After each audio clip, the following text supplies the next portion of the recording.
తెలుగు భాష ఒక జీవనది, చిన్న పాయగా పుట్టి మహోద్ధృతంగా సాగుతున్నది.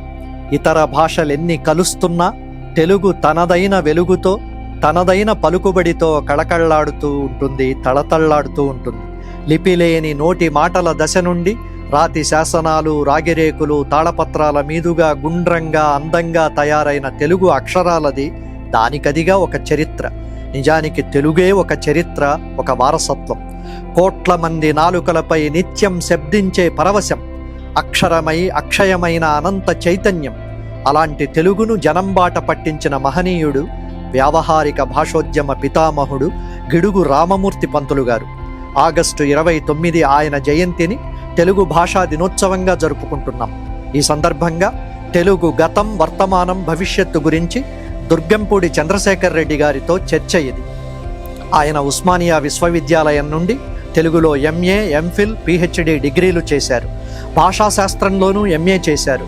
40 ఏళ్ల పాటు తెలుగు అధ్యాపక వృత్తిలో ఉన్నారు. పదవీ విరమణ తరువాత యునెస్కో ప్రచురణ సంస్థ ప్రధాన సంపాదకుడిగా పనిచేస్తున్నారు. మన భాష అన్న పుస్తకంతో పాటు 11 పుస్తకాలు రాశారు. అనేక గ్రంథాలను తెలుగులోకి అనువదించారు. ప్రభుత్వ పాఠశాలల తెలుగు వాచకాలకు సంపాదకుడిగా వ్యవహరించారు.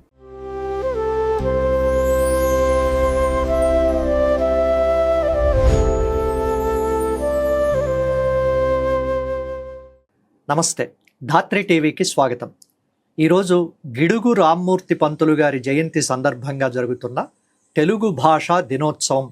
ఈ నేపథ్యంలో తెలుగు గతం, వర్తమానం, భవిష్యత్తు అన్న విషయాలను చర్చించడానికి మనతో ఆంధ్ర సారస్వత పరిషత్ కళాశాలలో తెలుగు అధ్యాపకుడిగా 33 ఏళ్ల పాటు పనిచేసి ప్రఖ్యాత యునెస్కో ప్రచురణ సంస్థలో దాదాపు 20 ఏళ్లుగా ప్రధాన సంపాదకుడిగా పనిచేస్తున్న దుర్గంపూడి చంద్రశేఖర్ రెడ్డి గారు ఉన్నారు. భాషలో వచనానికి సంబంధించి, రాసే భాషకు సంబంధించి, మీడియాలో రోజు రాస్తున్న వాళ్ళు చేసే మామూలు తప్పుల గురించి చాలా దశాబ్దాలుగా ఆయన పాఠాలు చెబుతున్నారు, కాలమ్స్ రాశారు, ఇప్పటికీ చెబుతున్నారు. వీటన్నిటికీ మించి ప్రత్యక్షంగా 1992లో జర్నలిజంలో నేను ఆయన శిష్యుణ్ణి. ఆ రోజు నుండి ఈ రోజు వరకు మా నాన్న తరువాత అత్యధికంగా భాషా చరిత్ర, భాషా పరిణామం, భాషోత్పత్తి ఈ విషయాలకు సంబంధించి ఎక్కువగా మాట్లాడుతున్నది, నాకు రోజు పాఠం చెబుతున్నది చంద్రశేఖర్ రెడ్డి సారే. నమస్తే సార్. నమస్తే. నాకు మీతో మాట్లాడాలంటే ఆనందంగానూ ఉంటుంది, భయంగానూ ఉంటుంది. ఎందుకంటే నేను రాసిన వాటిల్లో కానీ, నేను చేసిన వీడియోల్లో కానీ భాషకు సంబంధించి ఏదున్నా మీ ఇన్పుట్టే. కాబట్టి అందులో మంచి ఉంటే క్రెడిట్ మీకు ఇస్తాను, అందులో ఏవైనా దోషాలుంటే నా పొరపాటుగానో నా తప్పుగానో అనుకోండి. తెలుగు భాషకు సంబంధించి నిజానికి మీతో నేను ఒక సుదీర్ఘమైన సిరీస్ చేద్దామని అనుకుంటున్నాను. అంటే సాధారణంగా అద్భుతంగా మాట్లాడగలిగిన వాళ్ళు ఎందుకు సరిగ్గా రాయలేరు, లేదు గొప్పగా రాసేవాళ్ళు ఎందుకు అంతే అందంగా మాట్లాడలేరు, మాట్లాడే భాషకు రాసే భాషకు ఎందుకు తేడా వస్తుంది, ఇట్లాంటివి. అయితే ఈ సందర్భం తెలుగు భాషా దినోత్సవం సందర్భంగా కాబట్టి గతం, వర్తమానం, భవిష్యత్తు అన్న విషయాలకు మాత్రమే పరిమితం అవుతాను. మిగిలిన భారతదేశ భాషలతో పోల్చిన, ద్రావిడియన్ లాంగ్వేజెస్తో పోల్చిన తెలుగు అందం ఏమిటి, తెలుగు ప్రత్యేకత ఏమిటి? తెలుగు అజంత భాష. అజంత భాష కావడం వల్ల సంగీతానికి చాలా అనుకూలంగా ఉంటుంది. మనం మాట్లాడేటప్పుడు ఆ అందం మన చెవులకి వినిపిస్తుంది. అందం కనిపిస్తుంది కానీ ఇక్కడ వినిపిస్తుంది. అందువల్ల తెలుగు చాలా అందమైన భాష, చాలా మధురమైన భాష అనే ప్రస్తావన చాలామంది చేశారు. Telugu is the Italian of the east అని అన్నవాళ్ళు ఉన్నారు. సుబ్రహ్మణ్య భారతి లాంటి వాళ్ళు పడవలో విహరిస్తూ తెలుగు పాట పాడుతూ అని, ఆయన తమిళుడు అయినప్పటికీ తెలుగు పాట గురించి అంత గొప్పగా చెప్పారు. దేశ భాషలందు తెలుగు లెస్స అని వినుకొండ వల్లభరాయుడు చెప్పాడు. తర్వాత కృష్ణదేవరాయలు చెప్పారు. కృష్ణదేవరాయల పేరిటేది చాలా ప్రసిద్ధంగా ఉన్న నానుడి అయిపోయింది. అది ఒక భాగం. ఇందులో రెండో భాగం ఏమిటంటే తెలుగు తన పరిధిలోకి వచ్చిన ఏ భాషనైనా జీర్ణం చేసుకోగలిగిన సామర్థ్యం ఉన్న భాష. ఆ సామర్థ్యం ఎలా వచ్చింది అని అంటే జీర్ణం చేసుకోవడం మొదలుపెట్టడం వల్లనే వచ్చింది. సంస్కృత పదాలు తీసుకున్నాము కాబట్టి మహాప్రాణవర్ణాలు, శేషాలు ఇవన్నీ వచ్చేసినాయి మనకి. రూలు, రురులు, లూలు ఇవన్నీ వచ్చినాయి, మన భాషలో కలిసిపోయినాయి. వాటితో వచ్చిన పదాలు సహజంగా మనం తెలుగు ఎంత తేలిగ్గా మాట్లాడతామో, ఎంత సహజంగా మాట్లాడతామో, సంస్కృత పదాలను కూడా అంతే సహజంగా మనం ఉచ్చరిస్తాం. సంస్కృతం రావడం వల్ల ఇంకొక ప్రయోజనం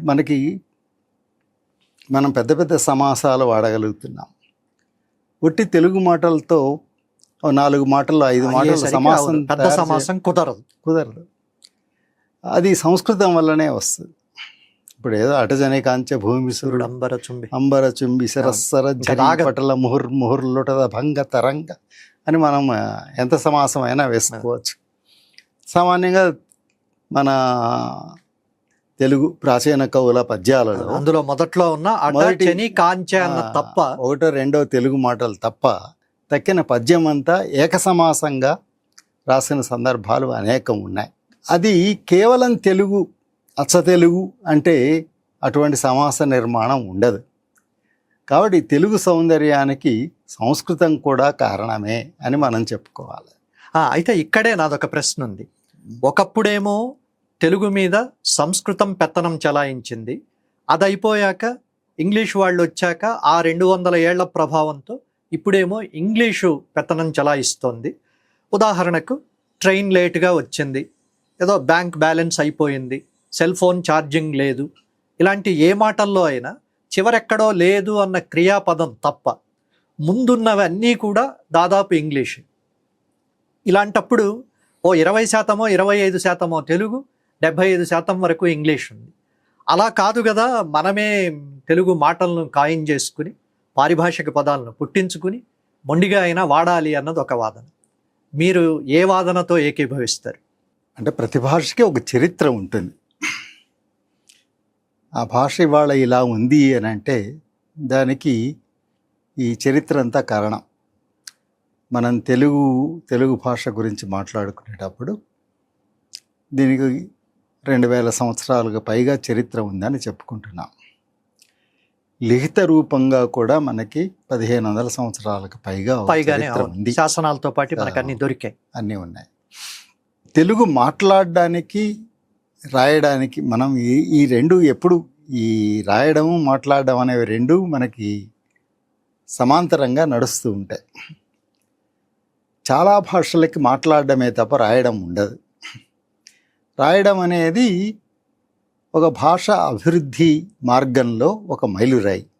దానివల్ల ప్రయోజనం ఏమిటి అని అంటే మన పూర్వుల జ్ఞానాన్ని కొనసాగించడానికి దాన్ని ఆధారంగా చేసుకొని, అంటే ఇవి ఎప్పుడూ పరంపరగా వస్తుంది ఒక తరం నుంచి ఇంకొక తరానికి.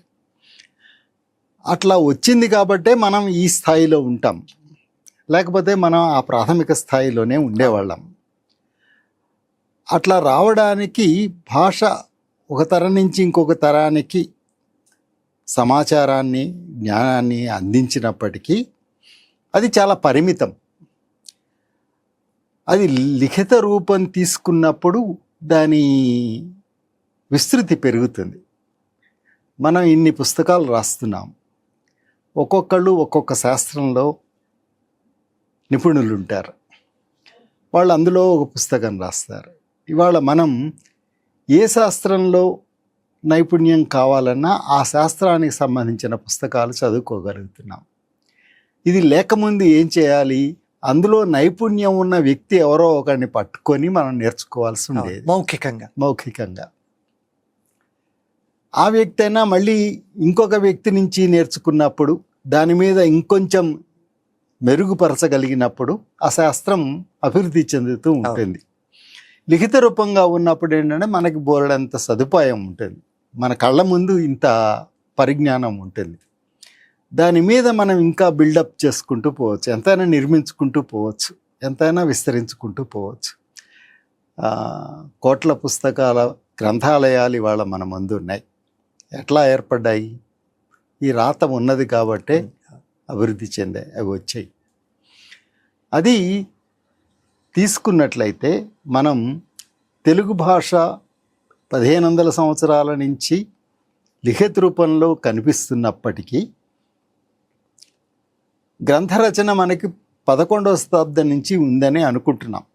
అంతకు ముందు కూడా ఉంది. అవును, ఆధారాలు దొరికాయి, ఆధారాలు మనకు దొరకలేదు అంతే. అంటే ఎవరు రాశారు, ఏమి రాశారు అనేవి మనకి దొరక్కపోవడం వల్ల అంతకుముందు ఎంత ఉందో ఏముందో తెలియదు. కానీ నన్నయ్య గారు భారతం రాసే నాటికి నన్నయ్య గారు ఏ భాషని ఉపయోగించారో అటువంటి భాషా శైలి ఆయన కంటే ముందటి శాసనాల్లో మనకి స్పష్టంగా కనిపిస్తూనే ఉంది. మనకు ఒక చెప్తూ ఉంటారు, మన పండితులు ఏం చెప్తూ ఉంటారు అని అంటే, నన్నయ్య గారు ఈ భాషకి ఒక వ్యవస్థ కల్పించారు, ఆయన ఒక వ్యాకరణం రాసి అట్లాగే దానికి ఉదాహరణగా మహాభారతాన్ని రచించి మనకి గ్రంథరచన మార్గం వేశారు, ఆయన కావ్యరచన మార్గం వేశారు అని చెప్పుకుంటుంటారు. సరే, ఆంధ్రశబ్ద చింతామణి నన్నయ్య గారు రాశారా లేదా అనేదే పెద్ద వివాదం. ఆయన రాసి ఉండొచ్చు, రాసి ఉండకపోవచ్చు. అది చాలా తర్వాతి కాలం అన్నవాళ్ళు ఉన్నారు. నన్నయ్య కంటే ముందే దాన్ని ఎవరో రచించారు, మనకి పేరు తెలీదు అనేవాళ్ళు ఉన్నారు. 2 రకాల వాదాలు ఉన్నాయి. అది ఏమైనా కానీ నన్నయ్య గారు కొత్తగా కల్పించింది ఏమీ లేదు.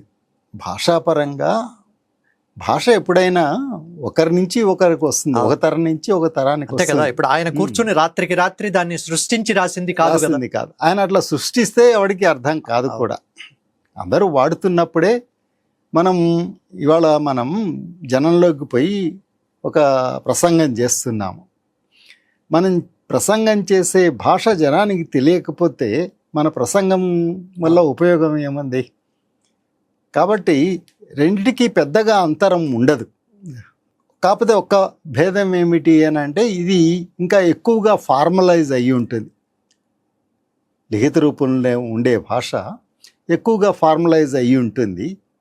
కాబట్టి మనం మాట్లాడేటప్పుడు ఎంత నిర్లక్ష్యంగా లేకపోతే అనవధానంగా మాట్లాడగలమో రాసేటప్పుడు అట్లా ఉండలేం. అది చాలా ప్రయత్నపూర్వకంగా చేస్తాము, అది ఒక పద్ధతి ప్రకారం ఉంటుంది. అందువల్ల నన్నయ్య గారితో కొత్తగా కావ్యరచన అనేది మొదలైంది. అసలు తెలుగు కావ్య రచన భాషే అప్పుడే ఏర్పడింది అని చెప్పడానికి ఏమీ ఆధారాలు లేవు. మనం ఊరికే అనుకోవడమే తప్ప అది ఆకాశంలో నుంచి హఠాత్తుగా ఊడిపడేది కాదు. కాబట్టి భాష అనేది ఉంది.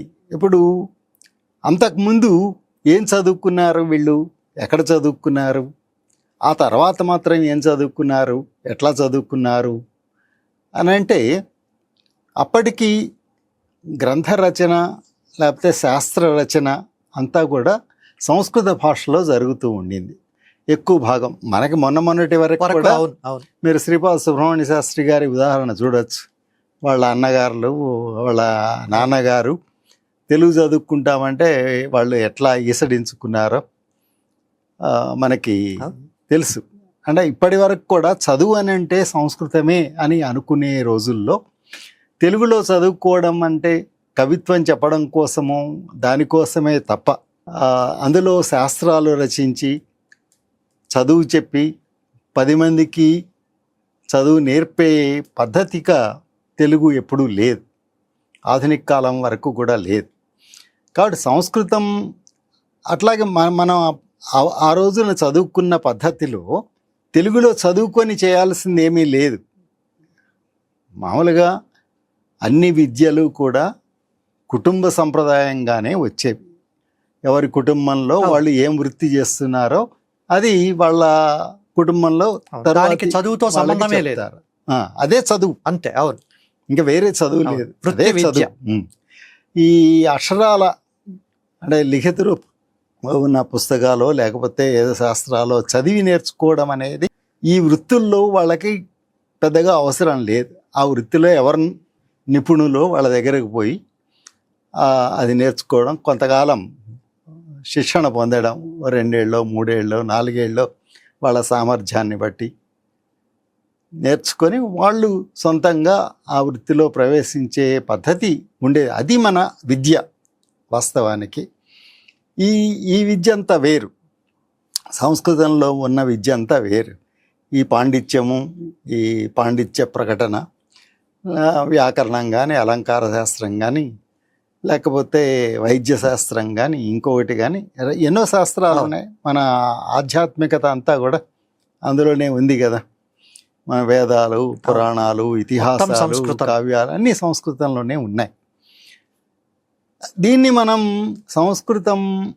సంస్కృత ప్రాబల్యంగా చెప్పడానికి అవకాశం ఉంది. ఆ భాష మీద సంస్కృత ప్రాబల్యం ఎక్కువగా ఉంది అని చెప్పేటట్లయితే భారతీయ భాషలన్నిటిలోనూ ఇదే పరిస్థితి ఉంటుంది. ఒక తెలుగుకేమీ పరిమితం కాదు. దక్షిణ భారత భాషల్లోనూ ఉంటుంది. ఉత్తర భారత భాషలన్నీ కూడా సంస్కృతం నుంచి పుట్టినటువంటి భాషలే కాబట్టి మనకంటే ఎక్కువ ప్రభావం కనపడుతుంది. మొత్తం లిపి మొదలుకు మొత్తం ఉంటుంది. మనకి ఆధునికంగా దీనికి మార్పు వచ్చింది. ఇంగ్లీష్ వాళ్ళ పరిపాలన మొదలైన తర్వాత ఈ గుమస్తాలు కావలసిన పరిస్థితి ఏర్పడింది. అంటే స్థానికుల్ని గుమస్తాలుగా రకరకాల ఉద్యోగాల్లో వాళ్ళు ఉపయోగించుకోవాలి. ఎందుకనంటే వాళ్ళ పరిపాలన అంతా వాళ్ళనే తెచ్చి చేయడం అనేది సాధ్యం కాదు. కాబట్టి ఇంత విశాలమైన దేశంలో, ఇంత జనాభా ఉన్నటువంటి దేశంలో పరిపాలన వాళ్ళకి ఆ విధంగా సాధ్యం కాదు. కాబట్టి ఇక్కడి వాళ్ళకే ఎంతో కొంత శిక్షణ ఇచ్చి 4 మాటలు రాయడము, చదవడము నేర్పి వాళ్ళ చేత పనులు చేయించుకోవడం కోసమే వాళ్ళు ఈ పాఠశాలలు ఇవన్నీ పెట్టి ఈ విద్యా విధానం మారింది. కాబట్టి ఇంగ్లీషు ప్రభావం మొదలైంది అప్పుడు. కానీ అప్పుడున్న ఇంగ్లీష్ ప్రభావం వేరు, ఇప్పుడున్న ఇంగ్లీష్ ప్రభావం వేరు. ఆ రోజు వాళ్ళ అది పరిమితమైన ఇది. మీరు 10వ తరగతో 11వ తరగతో లేకపోతే ఇంటర్మీడియటో డిగ్రీనో చాలా తక్కువ. ఆ డిగ్రీ పోస్ట్ గ్రాడ్యుయేషన్ వరకు చదివిన వాళ్ళ సంఖ్య చాలా పరిమితం ఆ రోజుల్లో. ఎక్కువ మంది ఈ ఉన్నత పాఠశాల విద్య వరకు పరిమితం. అంతవరకు ఏం చదువుకున్నారు వాళ్ళు అంటే కాస్త లెక్కలు, కొంచెం చరిత్ర, కొంచెం భూగోళం, కొంచెం ఇది మన భౌతిక శాస్త్రము, రసాయన శాస్త్రము, ఏవో ఇవి, కొంచెం తెలుగు, కొంచెం ఇంగ్లీషు, ఇవి నేర్చుకున్నారు వాళ్ళు. అంటే ధారాళంగా రాయడము, చదవడము అన్నది, ఎవరైనా మాట్లాడినప్పుడు అర్థం చేసుకోవడము, సమాధానం చెప్పడము అన్నది వీటికి పరిమితమైనది. చిన్న చిన్న లెక్కలు చేయడము, లేకపోతే అకౌంట్స్ నిర్వహించాల్సి ఉంటుంది. కాబట్టి కూడికలు, తీసివేతలు, భాగారాలు ఇటువంటివన్నీ ఒక స్థాయి వరకు వాళ్ళు నేర్చుకున్నారు. అది విద్య. మనకి స్వాతంత్రం వచ్చిన తర్వాత మనకు కావలసిన విద్య ఏమిటి అనేది మనం ఆలోచించుకోలేదు మొదట్లో. ఒక విద్యా విధానం నడుస్తూ ఉంది, దాన్ని అలాగే కొనసాగిస్తూ వచ్చాం. ఇక్కడ ఇంకొక భేదం కూడా ఏమిటి అని అంటే, అంతకుముందు చదువుకున్న వాళ్ళు చదువుకోవడం ఎందుకు చదువుకున్నారు అనే దాని లక్ష్యం వేరు. ఇప్పుడు చదువుకుంటున్న వాళ్ళకి ఉన్న లక్ష్యం వేరు. ఇప్పుడు చదువుకుంటున్న వాళ్ళు ఉద్యోగం రావాలి వెంటనే. అంతకుముందు చదువుకున్న వాళ్ళకి ఉద్యోగాలు అవసరం లేదు, చదువే కావాలి వాళ్ళకి, జ్ఞానం కావాలి. ఆ భేదం రావడం వల్ల ఇప్పుడు మనకి ఉద్యోగం ఎలా వస్తుంది అన్నది ప్రధానం. ఇంగ్లీష్ చదువుకుంటే ఉద్యోగం వస్తుంది కాబట్టి ఇంగ్లీష్ చదువుకుంటున్నాం, లేదా మనకి లెక్కలు చదువుకుంటే ఉద్యోగం వస్తుంది కాబట్టి చదువుకుంటున్నాం. అది వచ్చింది. ఇంతకంటే ఉన్నత విద్య వచ్చినప్పుడు బిఏలు, ఎంఏలు, పిహెచ్డీలు ఇవన్నీ వచ్చేస్తున్నాయి. విశ్వవిద్యాలయాలు వచ్చినాయి, ఐఐటీలు వచ్చినాయి. ఇవన్నీ కూడా మనకు స్వాతంత్రం వచ్చిన కొత్తలోనే వచ్చినాయి. విశ్వవిద్యాలయాలు ఎప్పుడో 1857లోనే 3 విశ్వవిద్యాలయాలు వచ్చినాయి. అప్పటి నుంచి మొదలైంది. అయితే ఆ చదువు అదంతా కూడా ఇంగ్లీష్లో ఉంది, ఉన్నత విద్య అంతా ఇంగ్లీష్లో ఉంది. అది క్రమక్రమంగా దేశ భాషల్లోకి రావాలి అనే ఒక ఉద్దేశం లేకపోతే ఒక కోరిక జనంలో ఉంది. అంటే ఈ జనంలో కూడా కొంచెం మధ్యతరగతి అంతకంటే పై తరగతి ఆలోచించే వాళ్ళలో ఈ ఆలోచనలు వచ్చాయి. ఈ ఆలోచనలు వచ్చిన తర్వాత మనం ఇవన్నీ తెలుగులో చదువుకోవాలి, ఈ శాస్త్రాలని తెలుగులోకి తెచ్చుకోవాలి, తెలుగులోనే వీటిని బోధించాలి, శాస్త్రాలు కూడా తెలుగులో రాయాలి లాంటి అభిప్రాయాలు ఏర్పడ్డాయి. అది క్రమక్రమంగా ఒక 20 ఏళ్ళు 25 ఏళ్ళు కొంచెం ఉధృతంగా ఈ ఆలోచనలు సాగి మనం 60లో వచ్చేటప్పటికి ఎంఏ ఎంఎస్సి లెవెల్లో కూడా తెలుగు మీడియం వచ్చేసింది. అది విచిత్రం ఏమిటో కానీ దీన్ని మనం తెలుగులోకి తెచ్చుకోవాలని మొదలుపెట్టినది అది ఇంకొంచెం పైకి పోవడానికి బదులు 60ల తర్వాత 70లు 80లు వచ్చేటప్పటికి వెనక్కిపోవడం మొదలుపెట్టింది. ఈ వెనక్కిపోవడం ఎలా అంటే మనకి దాదాపు 90-2000 మధ్యలో దాదాపు 80% పిల్లలు తెలుగు మాధ్యమంలో చదువుకుంటూ ఉన్నారు. ఇవాళ 50% వచ్చేస్తున్నట్లుంది. ఇప్పుడు ఇంగ్లీష్ మీడియమే ప్రభుత్వ పాఠశాలల్లో పెట్టేటప్పటికీ 50% ఏమిటి, అదేమో ప్రైవేట్ స్కూళ్ళల్లో ఉండింది అప్పుడు, కాబట్టి 50% వచ్చింది. ఇవాళ ప్రభుత్వంలోనే ఉంది కాబట్టి 100% వచ్చేస్తుంది. కాబట్టి తెలుగు మాధ్యమంలో చదువుకోవాల్సిన అవసరమే ఏ విద్యార్థికి లేదు. ఎప్పుడైతే అది లేదో ఈ భాషలో శాస్త్రాలు అభివృద్ధి చెందడం అనేది సాధ్యం కాదు. ఎప్పుడైతే మనకు అవసరమే లేదు. ఇప్పుడు ఏదో రసాయన శాస్త్రంలో నిన్న మొన్న నోబెల్ ప్రైజ్ వచ్చింది ఒక శాస్త్రవేత్తకి. ఆయన ఏదో కొత్త సిద్ధాంతం కనుక్కున్నాడు, ఆయన బ్రహ్మాండమైన పుస్తకం రాశాడు. మీకు తెలుగులో దొరుకుతుందా? లేదు, దొరకదు. ఏ భాషను ఎట్లా అభివృద్ధి చెందుతుంది? ఇవాళ ఉన్న ప్రపంచ పరిస్థితిలో ఇన్ని భాషలు ఉన్నాయి, ఆ భాషల్లో ఆ శాస్త్రాలు ఎంత అభివృద్ధి చెందుతున్నాయో దాన్ని బట్టి వాటి ప్రాముఖ్యం పెరుగుతుంది. ఆ భాషలు కూడా ఒకవేళ ఇవాళ జర్మన్లో అద్భుతమైన సైన్స్ పుస్తకం వచ్చింది అనుకోండి, అది ఇంగ్లీష్లోకి అనువాదం అయిపోతుంది. ఆ ఇంగ్లీష్ని మనం తెచ్చుకోవట్లేదు, అది కూడా ఇంగ్లీష్ చదువుకుంటున్నాం, మనం తెలుగులోకి తెచ్చుకోవడం లేదు. తెలుగులోకే కాదు, ఏ భారతీయ భాషల్లోకి రావట్లేదు. జర్మనీని వదిలేస్తున్నాము, అది ఇంగ్లీష్లోకి వస్తే ఇంగ్లీష్ది మాత్రం చదువుతున్నాం. తెలుగు చేసుకో, మనకి జర్మన్ రాదు కాబట్టి మనం ఇంగ్లీష్ ద్వారా తెచ్చుకుంటున్నాం. ఇక్కడే నాదొక ప్రశ్న. ఓ 30 ఏళ్ళు, దాదాపు 35 ఏళ్ళుగా తెలుగు మాట్లాడతారు ఇంట్లో పిల్లలు. వాళ్ళ జిల్లా, వాళ్ళ మాండలికం అద్భుతంగా మాట్లాడతారు. చదవడం కొంతమందికి వచ్చు, రాయడం అసలు రాదు. ఎందుకు? ఎల్కేజీ నుంచి వాళ్ళు ఇంగ్లీష్ మీడియం కాబట్టి. వాళ్ళు తెలుగు భాషాభిమానులే, తెలుగు అందంగా మాట్లాడతారు, తెలుగు సినిమాలు, తెలుగు పాటలు, తెలుగుకు సంబంధించి మిగతా అన్నీ కూడా అందరిలాగే అనుభవిస్తున్నారు. వాళ్ళ చదువు, వాళ్ళ ఉద్యోగ అవసరాలు, విదేశాల్లో చదవడము, విదేశాల్లో ఉద్యోగాలు, ఈ టార్గెట్ల వల్ల తెలుగును కూడా చివరకు ఇంగ్లీషు లిపిలో రాసుకుంటోంది ఈ తరం. అలాంటప్పుడు శాస్త్ర సాంకేతిక రంగాలు, లేదు మీరు చెప్పే ఈ సకల శాస్త్రాలు, ఇవన్నీ ఇప్పుడు ఎవరన్నా కూర్చుని తెలుగు చేసినా తెలుగులో చదివే రోజులు ఉన్నాయా? తెలుగు చేయడం అంటే తెలుగు ఎందుకు చేస్తాము? చదువుకునే అవకాశము, చదువు చెప్పే అవకాశము ఉన్న చోటే చేస్తాం, లేకపోతే చేయం. లేకపోతే కవిత్వం లాంటివి, నవలలు లాంటివి, కథలు లాంటివి కాలక్షేపం కోసం రాసుకుంటాము, లేదా వేరే ప్రయోజనాల కోసం రాసుకుంటాము తప్ప కాదు. అంటే మన చరిత్ర భిన్నమైంది. ఇప్పుడు చాలామంది ఓ ప్రశ్న అడుగుతారు, జర్మనీలో ఎక్కడ ఇంగ్లీష్ లేదు కదా, జర్మనీ, రష్యా, జపాన్లో ఇంగ్లీష్ లేదు కదా, రష్యాలో ఇంగ్లీష్ లేదు కదా, చైనా కూడా.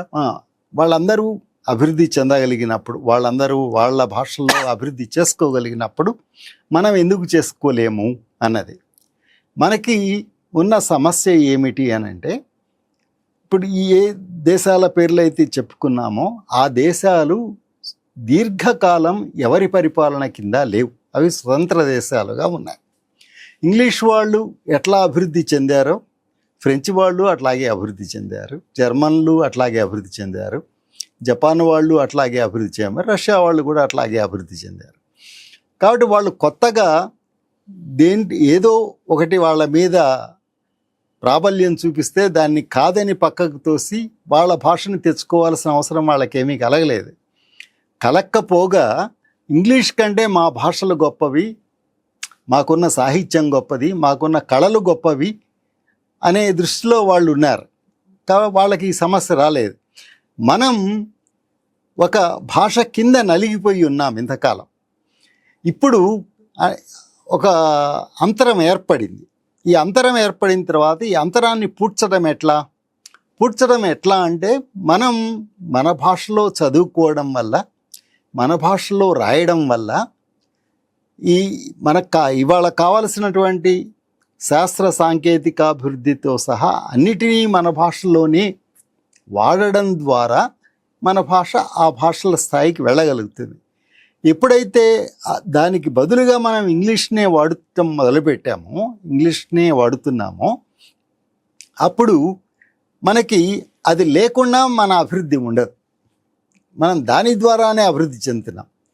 ఇవాళ ఇంగ్లీష్ ద్వారా ఉద్యోగం సంపాదించేవాడు తెలుగు ఎందుకు చదువుకోవాలి? సేమ్ మనం ఇది ఉపాధి విషయం, ప్రమాణం ఏం లేదు కదా, ఉపాధికి సంబంధించిన విషయం. కాబట్టి ఇతర భాషలతో పోల్చినప్పుడు, లేకపోతే ఇంకొక సమస్య కూడా మనకున్న సమస్య ఏమిటి అని అంటే, మనం ఇవాళ మనకి ఒక్కొక్క రాష్ట్రం ఒక్కొక్క దేశం లాంటిది. భారతదేశంలో ఇప్పుడు 29 రాష్ట్రాలు ఉన్నాయంటే 29 దేశాలు ఇవి. అంతకుముందు 550 దేశాలు ఉండేవి. ఇంకా అంతకంటే ఎక్కువ కూడా ఉండొచ్చు, తక్కువ కూడా ఉండొచ్చు. కానీ అప్పుడు ఒక లింక్ భాష ఉండేది, సంస్కృతం లాంటిది అన్నిటికీ. అంటే అది పరిమితంగా కొంతమందికి మాత్రమే ఉపయోగపడింది. కాబట్టి దేశవ్యాప్తంగా ఉంది. దేశవ్యాప్తంగా పండితుల మధ్య సంపర్కానికి సంస్కృతమే ఉండింది. ఇప్పుడు అటువంటి సంపర్క భాష మనకి ఇంగ్లీష్ అయింది. ఇప్పుడు రేపు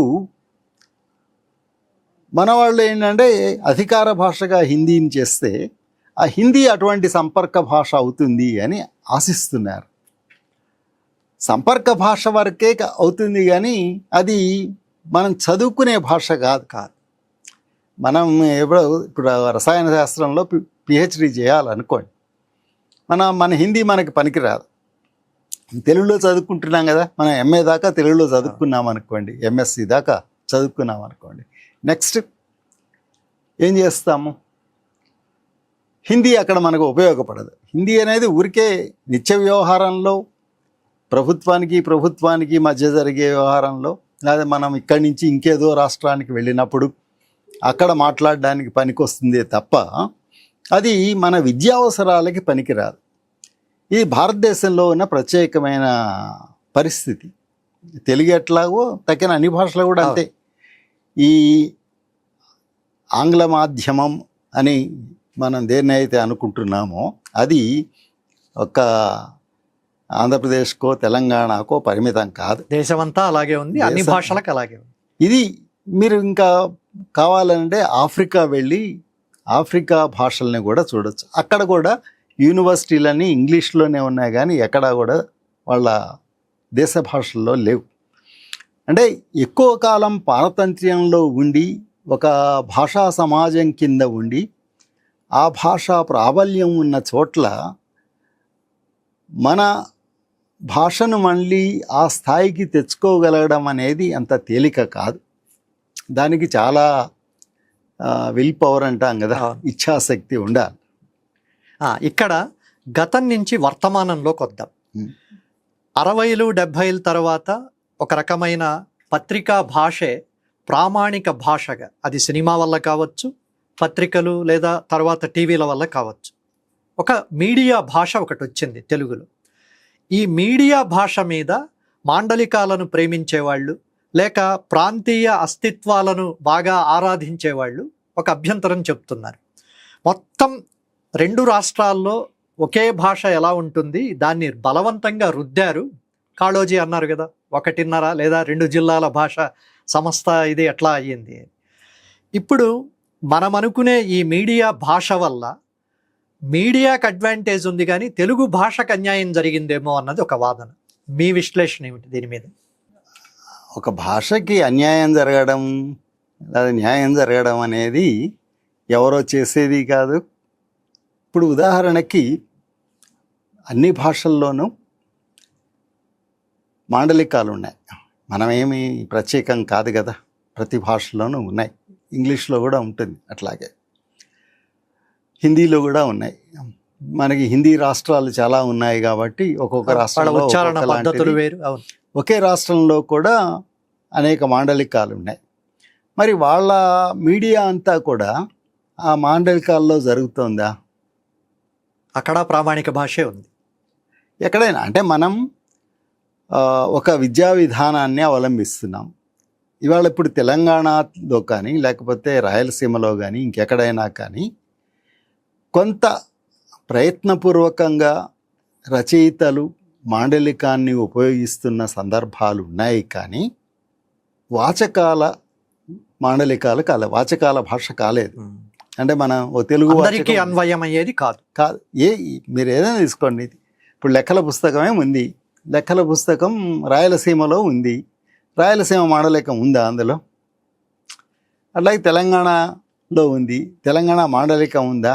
లేదు కదా. ఇప్పుడు మనం ఒక ప్రామాణిక భాషనే వాడుతున్నాం, పిల్లలు అదే నేర్చుకుంటున్నారు. కాబట్టి ఇవాళ మీకు 40 ఏళ్ళు 50 ఏళ్ళ వయస్సు ఉన్న వాళ్ళతో సహా మాండలికం మీద పట్టు సాధించిన వాళ్ళు లేకపోతే పట్టుదల ఉన్నవాళ్ళు మాండలికాన్ని వాడాల్సిందే తప్ప తక్కిన వాళ్ళు ఎవరు కూడా వాళ్ళ మాండలికంలో 4 వాక్యాలు కూడా రాయలేరు. కాబట్టి మాండలికాలు ఏర్పడిపోతూ ఉంటాయి. మనం ఏమంటున్నాము, ఇవి వర్గ మాండలికాలు ఉంటాయి, కుల మాండలికాలు ఉంటాయి, ప్రాంతీయ మాండలికాలు ఉంటాయి, ఇన్ని రకాలుగా ఉంటాయి. ఇప్పుడు తెలంగాణ అంతా ఒకటే మాండలికం ఉందా? లేదు. ఆంధ్ర అంతా ఒకే మాండలికం ఉందా? లేదు. ఇప్పుడు కోస్తా, రాయలసీమ, ఉత్తరాంధ్ర వేరు వేరు అంటున్నాం. మరి కోస్తా కూడా ఈవెన్ మీరు శ్రీకాకుళం నుంచి తీసుకుంటే విజయనగరము, విశాఖపట్నము శ్రీకాకుళం ఒకలాగానే ఉంటాయా? లేకపోతే చిత్తూరు, కడప ఒకలాగానే ఉంటుందా? ఉండదు. ఒకవైపు తమిళ ప్రభావం ఉంటుంది, ఒకవైపు కన్నడ ప్రభావం. అలాగే కృష్ణా, గుంటూరు జిల్లాలు, గోదావరి జిల్లాలు ఒకలాగా ఉంటాయా? ఉండవు. మధ్యలో ఇంటి భాష అనే ఒకటి వచ్చింది, దానికి అసలు అర్థమే లేదు. ఇంటి భాష మాట్లాడుతాం, ఎవరింట్లో వాళ్ళు మాట్లాడతారు, మాట్లాడకుండా ఎందుకుంటారు? వాళ్ళ భాషే మాట్లాడుకుంటారు. మనం పోయి పుస్తకాల భాష ఇంట్లో చెప్పం కదా, ఇంట్లో మాట్లాడాం కదా, ఎవరింట్లో వాళ్ళ భాష మాట్లాడుకుంటారు. కానీ మనం చదివేటప్పుడు, మనం 10 మంది కోసం రాసేటప్పుడు, అంటే మనం రాసినప్పుడు మన ఇంట్లో వాళ్ళ కోసం రాయడం లేదు, మన పక్కింట్లో వాళ్ళ కోసమే రాయడం లేదు, మన జిల్లా కోసం రాయడం లేదు కదా, మొత్తం తెలుగు ప్రజల కోసం రాస్తున్నాం. కాబట్టి ఆ తెలుగు ప్రజలందరికీ సమానంగా ఉండే భాషనే మనం వాడాల్సి ఉంటుంది. దాన్నే మనం ప్రమాణ భాష అంటూ ఉన్నాం. మాండలికాల ప్రాధాన్యం ఇక్కడ ఏంటంటే, చాలా విషయాలు అసలు మన భాషలో ఒక భావాన్ని చెప్పడానికి లేకపోతే ఒక వస్తువుని బోధించడానికి ఒక పదం లేదు. ఉదాహరణకి అనుకుందాం, కొత్త వస్తువు వచ్చినప్పుడు దానికి మన పేరు ఉండదు. అట్లాగే మన దగ్గర ఉన్న వస్తువుల్లోని వివిధ ప్రాంతాల్లో భిన్న భిన్న వస్తువులు ఉంటాయి, వాటన్నిటికీ పేర్లు మనకు తెలియవు, మన దగ్గర ఉండవు. ఈ మాండలికాల నుంచి ఆ పదాలు ప్రమాణ భాషలోకి రావడానికి అవకాశం. ఆ విధంగా ప్రమాణ భాష ఎప్పుడూ విస్తరిస్తూ ఉంటుంది. ఒకప్పుడు ఈ 2.5 జిల్లాల భాష అది అన్నారు కదా, ఇవాళ ఆ 2.5 జిల్లాలలో ఈ భాషను వాడుతున్న వాళ్ళు ఎంతమంది? ఇది వాళ్ళకి సమీపంగా ఉందా? లేదు. అంటే ఇది అందరూ వాడుతున్నారు కదా, అందరూ వాడినప్పుడు వీళ్ళందరి స్వభావం అందులోకి వస్తుంది. కాబట్టి ఇది అందరి ఆస్తి. అందరికి సంబంధించి. ఇప్పుడు ఈ వర్తమానంలోనే ఇంకొక కోణం ఉంది. డిజిటల్ మీడియా రావడానికి ముందు, డిజిటల్ విప్లవం రావడానికి ముందు వరకు మీరేదో వ్యవహారంలో ఒక భాష, ప్రామాణిక భాష అంటే మీడియా కావచ్చు, పుస్తకాల ప్రచురణలో కావచ్చు అని ఉండేది.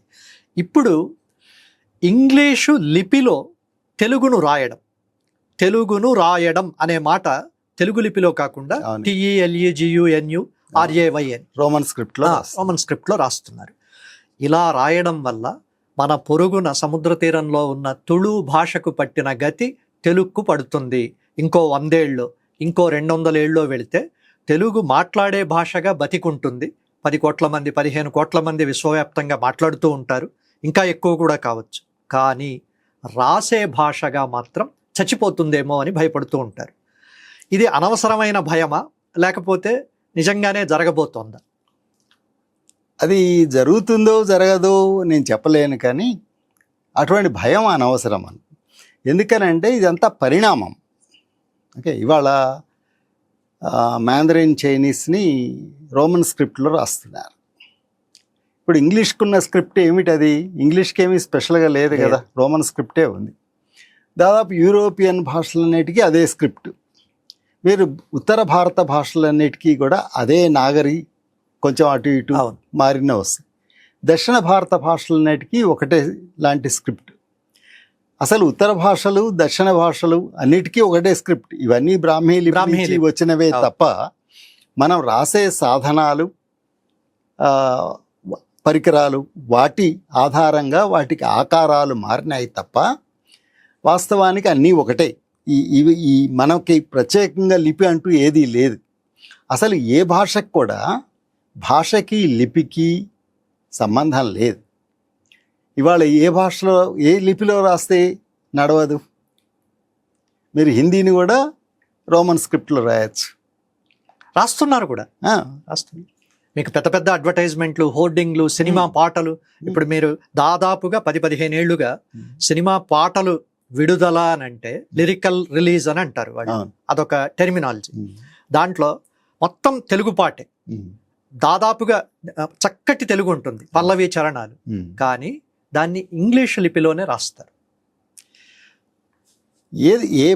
ఏ లిపి అయినా వాడచ్చు. కాకపోతే ఒక తేడా ఏమిటి అని అంటే, ఇంగ్లీషు లిపి తీసుకున్నాం, లేకపోతే హిందీ లిపియే తీసుకున్నాం. ఇప్పుడు నా పేరే ఉంది, నా పేరులో చివర రెడ్డి అని ఉంది. ఈ రెడ్డి అనేది ఇంగ్లీష్లో, హిందీలో ఎట్లా రాస్తారు? రెడ్డి అని రాయాలి. దీర్ఘానికే అదే, హ్రస్వానికే అదే. అదే కదా. మీరు ఇంగ్లీష్లో మాత్రం ఈ రాస్తే అది ఏనా ఈనా, 2 ఈలు రాసి ఈ అని చదువుతున్నారు కదా. నేను 2 ఈలు రాస్తే ఏ అని చదువుతాను, 2 ఐలు రాస్తేనే ఈ అని చదువుతాను.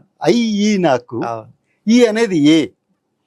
కాబట్టి ఇప్పుడు ఇదంతా ఏంటంటే ఆ లిపిని ఉపయోగించే వాళ్ళు, అంటే మన కోసం ఇప్పుడు అడ్వర్టైజ్మెంట్లో రాసిన, పుస్తకంలో రాసిన, ఎక్కడ రాసినా, లేకపోతే మన కంప్యూటర్లో అయినా, మన ఫోన్లో అయినా ఏమి రాసినా అది ఎవరు చదువుతారో వాళ్ళకి అది అర్థమవుతుందా లేదా అన్నది ముఖ్యం. వాళ్ళకి అర్థమయ్యేటట్లుగా రాసుకోవాలి, లేకపోతే కమ్యూనికేషన్ ఉండదు.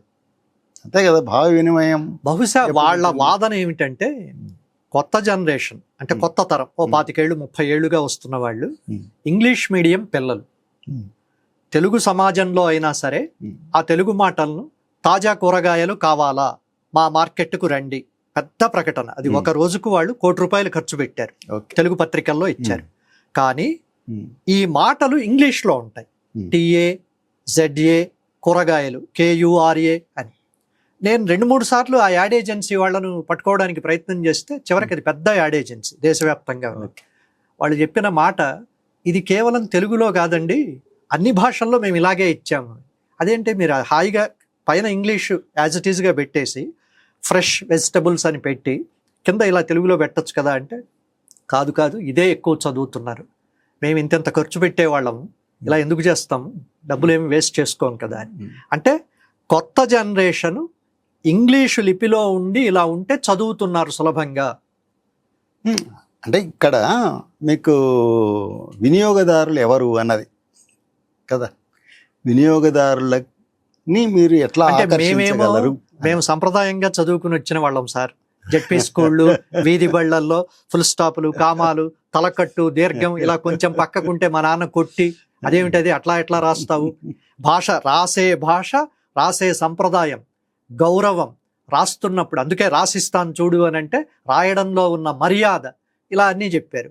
మీరేమో ఏకంగా లిపే ఇంకొక దాంట్లోకి వెళ్ళిపోతుంటే అంటే లిపి అనేది ఒక సాధనం మాత్రమే కదా. మనం ఇప్పుడు మొట్టమొదటి బొమ్మల లిపి వచ్చింది.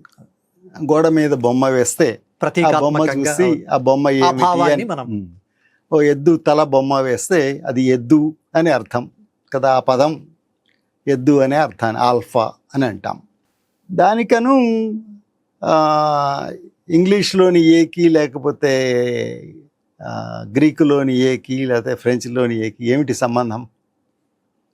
ఇప్పుడు మనం ఆ రాస్తున్నాము, తెలుగులో రాస్తున్నాము, తమిళంలో రాస్తున్నాము, మలయాళం రాస్తున్నాము, అన్నిట్లోనూ మనం దాన్ని ఉచ్చరించేది ఆ అని కదా. ఇప్పుడు తమిళ ఆకి తెలుగు ఆకి తేడా ఏమిటి? సింబల్ తీసేస్తే ఉచ్చారణలో రెండు ఒకటే కదా. దానికి వాళ్ళు వాడుతున్న సంకేతం అది, మనం వాడుతున్న సంకేతం ఇది. ఇప్పుడు ఈ రెండిటికి బదులు మూడో సంకేతం వచ్చింది అనుకోండి. ఆ మూడో సంకేతం ఆ సంకేతాన్ని వాడేవాడికి కదా, దాన్ని అర్థం చేసుకునేవాడికి అర్థమైంది అనుకోండి, అంటే వినియోగదారులకి అర్థమైంది అనుకోండి, సమస్య ఏముంది? ఇది తేలిగ్గా ఎక్కువ మంది చదువుతారు అని అనుకున్నప్పుడు వాడు దాన్నే ఉపయోగిస్తాడు.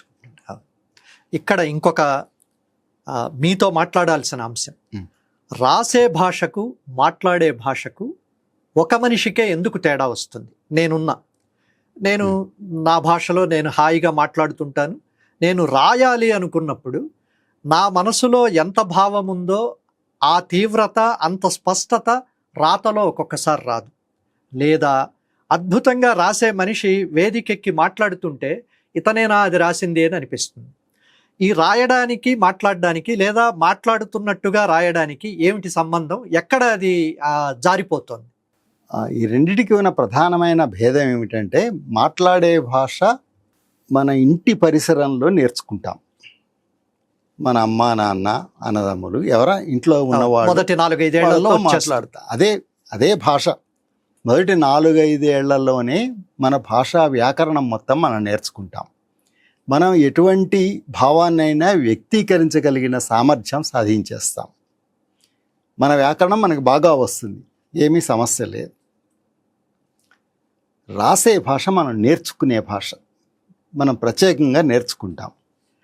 మీరు చెట్టు ఎక్కడం నేర్చుకోవాలి, పుట్టగానే చెట్టు ఎక్కడం వాడికి రాదు కదా, ఈత కొట్టడం నేర్చుకోవాలి, లేకపోతే ఇంకొకటి. మనం చాలా పనులు నేర్చుకుంటాం.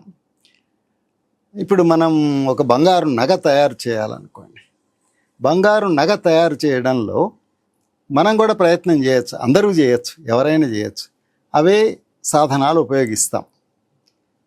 కానీ ఒకళ్ళు తయారు చేసినట్లు ఇంకోళ్ళు తయారు చేయలేరు. మరి ఎందుకు తేడా? అందరూ సమానంగానే ఉండాలి కదా.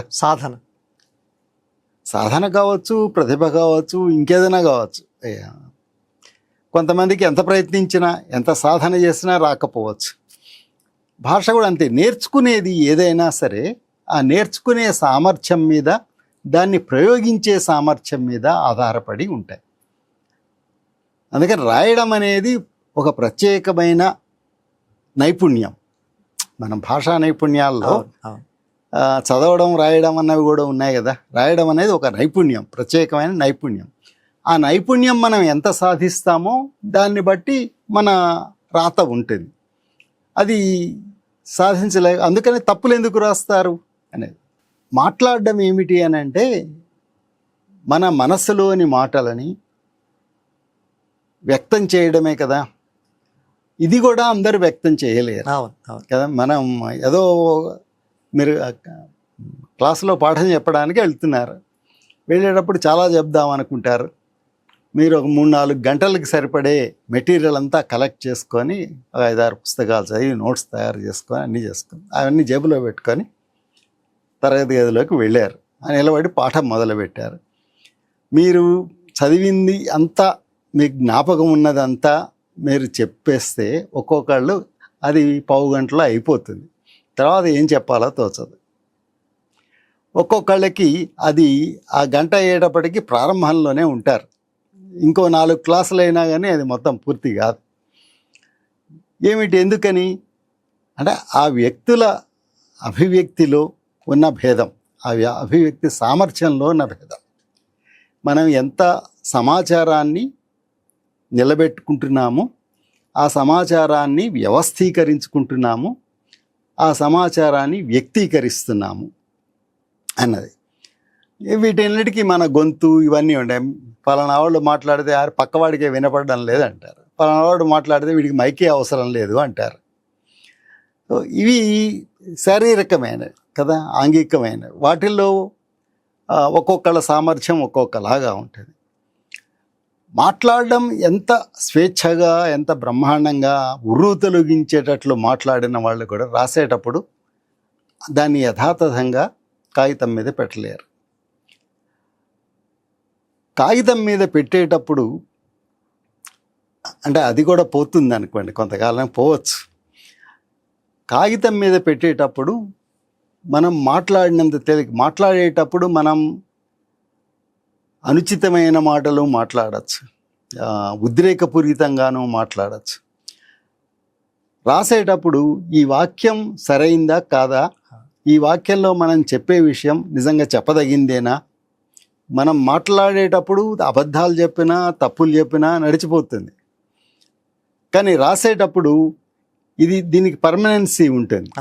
అది అప్పుడు అయిపోయింది, ఇది ఎప్పటికీ ఉండిపోయేది. ఇంకో ఎవడో చదువుతాడు, చదివిన వాడు ఇదేమి రాశాడు అని అడుగుతాడు, ఏమిటి ఇంత తప్ప అని అడుగుతాడు.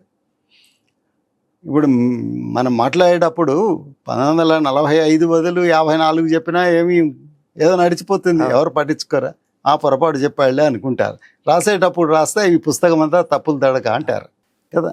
అట్లా రాసే భాషకి మాట్లాడే భాషకి తప్పనిసరిగా తేడా ఉంటుంది. రెండోది ఏంటి, మాట్లాడేటప్పుడు మనం ఈ వాక్యం పూర్తి చేయకుండా కూడా మాట్లాడతాం. సగం వాక్యం వదిలేసి ఇంకో వాక్యంలోకి వెళ్ళిపోతాం. అది రాతలో కుదరదు. వాక్యం పూర్తి చేయాల్సిందే, మళ్ళీ కొత్త వాక్యం మొదలు పెట్టాల్సిందే. అట్లా ఇక్కడ మనం ఎన్నో సంక్షిప్త నామాలు ఇవన్నీ వాడచ్చు. రాసేటప్పుడు మాత్రం ఇది సంక్షిప్త నామం అయితే దాని పక్కన రాయాలి, ఇవన్నీ రాయాలి. ఆ శాశ్వతత్వం మన రాతకి ఉంటుంది కాబట్టి ఈ రాత ఎప్పుడు మాట్లాడేదానికంటే భిన్నమైంది. రెండు, వాటిలో మనం ఎంత సామర్థ్యం గడించాము అనే దాన్ని బట్టే ఉంటాయి. ఇప్పుడు ఎంత పండితుడైనా వక్త కాలేకపోవచ్చు కదా, మామూలు మనిషి కూడా బ్రహ్మాండమైన వక్త కావచ్చు. రచయితకి మాత్రం సామర్థ్యం ఉంటుంది. ఇప్పుడు మీకున్న సామర్థ్యం, మీరు ఒక విషయాన్ని ఆలోచించి దాన్ని తర్కబద్ధంగా ఒక క్రమంలో అమర్చి రాయడం అనేది రాతలో వస్తుంది. ఆ సామర్థ్యం ఉన్నవాడు మాత్రమే రాయగలుగుతాడు. అట్లా ఆలోచనలని వ్యవస్థీకరించుకున్నవాడు మాత్రమే ఆ రచన నిర్వహించగలుగుతాడు. లేకపోతే ఏమంటే మన ఆలోచనలు వస్తాయి, ఒక ఆలోచన వస్తుంది, అది కాగితం మీద పెట్టేస్తాము, తర్వాత ఏమి రాయాలి? ఇప్పుడు ఒక కవికి ఒక చిన్న వాక్యం తడుతుంది, ఏం చేస్తాడు? ఆ వాక్యాన్ని పైన కిందో ఎక్కడో పెడతాడు, లేదా మధ్యలోనో ఎక్కడో అల్లుతాడు పైన కింద, ఒక కవిత అంతా అల్లుతాడు. కానీ మామూలు మనిషికి ఇటువంటి ఆలోచనలు చాలా వస్తాయి. ఏం చేసుకుంటాడు? కంటే గొప్పగా వస్తాయి. ఏం చేసుకుంటాడు? ఆ వాక్యంగానే ఉండిపోతుంది. కాబట్టి ఇవన్నీ ఈ వ్యక్తులలో ఉండే భిన్న సామర్థ్యాలు. ఆ సామర్థ్యాలలో తేడా వల్లనే ఈ తేడాలన్నీ ఏర్పడతాయి. మనము తెలుగు భాషా దినోత్సవం సందర్భంగా గతం, వర్తమానం గురించి మాట్లాడాం. భవిష్యత్తును చూస్తే మీకేమనిపిస్తుంది? ఇప్పుడున్న మీరు పైగా ఒక 30 ఏళ్లకు పైగా తెలుగు పాఠాలు చెప్పారు. 20 ఏళ్లుగా పుస్తక ముద్రణకు సంబంధించిన సంస్థలో ప్రధాన సంపాదకుడిగా ఉన్నారు. ఆ 30 ఈ 20 కలిపితే 50-55 ఏళ్లుగా మీరు అక్షరం చుట్టూనే తిరుగుతున్నారు. రోజు అక్షరమే మీకు తపస్సు. తెలుగు భాషా దినోత్సవం సందర్భంగా ఇంకో 100 ఏళ్ళు, ఇంకో 200 ఏళ్ల తరువాత తెలుగు పుస్తక ముద్రణ ఎలా ఉంటుంది, తెలుగు భాష ఎలా ఉంటుంది, మీ ఊహ ఏమిటి? 50 ఏళ్ల కిందట అయితే ఇంకో రంగా ఉండేది, అదే 25 ఏళ్ల కిందట ఇంకొక రకంగా ఉండేది. అంటే అప్పటికే చాలా తేడా వచ్చింది. ఈ 10 ఏళ్లలో చాలా మార్పులు వచ్చాయి. ఇప్పుడు ఈ కృత్రిమ మేధ అంటున్నారు, యంత్రానువాదం అంటున్నారు, మేము కూడా వాడుతున్నాం, అందరు వాడుతున్నారు. అవును. అంటే ఇప్పుడు మీరు వాడుతున్నది ఏమిటి అని అంటే ఏదో ఒక ప్రయోజనం కోసం వాడుతున్నారు. ప్రయోజనం అంటే ఏదో మీకు ఒక పారాగ్రాఫ్ వచ్చింది, లేకపోతే ఒక కథ వచ్చింది, దాన్ని పెద్దదో చిన్నదో చేయడం, దాన్ని ఏదో దాన్ని ఎడిట్ చేసుకోవడం అనుకోండి, ఇన్ని నిమిషాలకు కావాలి అంటే అది ఇస్తుంది, మీరు అవన్నీ చేయగలుగుతున్నారు. కానీ రేపటి పరిస్థితి ఏం కావచ్చు అని అంటే నేను ఇంకో రంగా ఊహిస్తున్నాను. ఇప్పుడు మనం మాట్లాడుతుండగానే మన ఎదుట కన్నడ వాడు ఉంటే వాడికి కన్నడంలో వినిపిస్తుంది, తమిళుడు ఉంటే తమిళంలో వినిపిస్తుంది, ఇంకో దాంట్లో వినిపిస్తుంది. ప్రపంచమంతా అన్ని భాషలు ఇట్లాగే ఉండొచ్చు. మీరు రష్యా వెళ్ళారు, మీకు రష్యా అంటే ఏమిటో తెలియదు, రష్యన్ అంటే ఏమిటో తెలియదు. మీరు తెలుగులో మాట్లాడతాడు, అది రష్యన్లో వెళ్ళిపోతుంది. వాడు రష్యన్లో మాట్లాడతారు, మీకు తెలుగులో అర్థం. ఇప్పటికే ఉంది సార్, అది ప్రధానమంత్రి ప్రోగ్రామ్ ఉందనుకోండి, ఐక్యరాజ్య సమితి ఉందనుకోండి, అక్కడ మీరు ఇంగ్లీష్ లోనో లేక హిందీలోనో మాట్లాడుతుంటే మిగతా ఏ దేశాల వాళ్లకు ఆ భాష ఆప్ చేసుకుంటే ఆడియో రియల్ టైమ్ లో అదే వినపడుతుంది. అది ఇప్పుడు మన పార్లమెంట్లో కూడా మనం ముందు ఇన్ఫార్మ్ చేయాలి. అంటే మీరు తెలుగులో మాట్లాడదలుచుకుంటే మేము తెలుగులో మాట్లాడతాము అని చెప్పాలి. చెప్తే ఆ తెలుగుని తక్కిన వాటిలోకి అనువాదం చేసే పద్ధతి ఏదో ఉంది. కానీ దీనికను నేను చెప్తున్న దానికి ఒక తేడా ఉంది. ఇది ఇంకా ప్రిమిటివ్ స్టేజ్లోనే ఉంది. నేను చెప్తున్నది ఏమిటి అని అంటే, ఎవరైనా ఇప్పుడు చదువుకున్నవాడు చదువుకోనివాడు ఈ భేదాలు ఏమీ లేవు, లేకపోతే ఫలానా భాష వాడు ఫలానా వాడు అని ఏమి తేడా లేదు.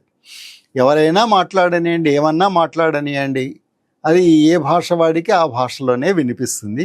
వాడు మాట్లాడినప్పుడు మన భాషలో వినిపిస్తుంది. నాకేది వస్తే, నాకు ఏ భాష తెలిస్తే ఆ భాషలో వాడు.